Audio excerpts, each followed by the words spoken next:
Sosok Juragan 99 kini menjadi pembicaraan, apalagi boroknya soal pesawat jet yang diakui dibelinya kini terbongkar. Ternyata pesawat jet tersebut hanya menyewa. Namun masalah kini bertambah, ia disinyalir juga tidak benar-benar jadi presiden klub bola Arema FC.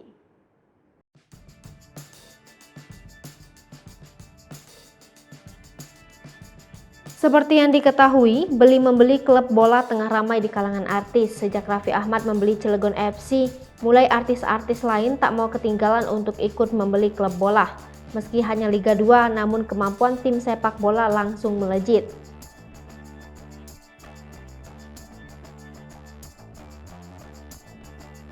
Juragan 99 jadi salah satunya, namun ia langsung mengakuisisi klub bola legendaris asal Malang itu. Tapi usut punya usut, Juragan 99 tak serta-merta jadi pemiliknya.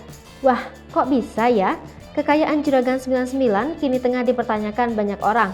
Pasalnya ia sudah bisa merasakan kemewahan dari penghasilan kurang dari 5 tahun membangun bisnis skincare.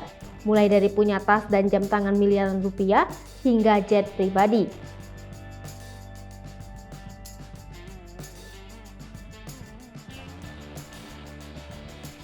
Diakui Juragan 99 sebelumnya, jet pribadi itu ia beli untuk hadiah istrinya Sandi Purnamasari. Namun kenyataannya pada klarifikasi terbaru, lewat kuasa hukumnya Juragan 99 menyebut jet pribadi itu hanya sewaan. Kini yang terbaru adalah ada netizen yang membongkar bahwa Juragan 99 juga tak sepenuhnya memiliki Arema FC. Ia memang beritel presiden klub, namun sebenarnya Arema FC itu masih milik PT Bentol.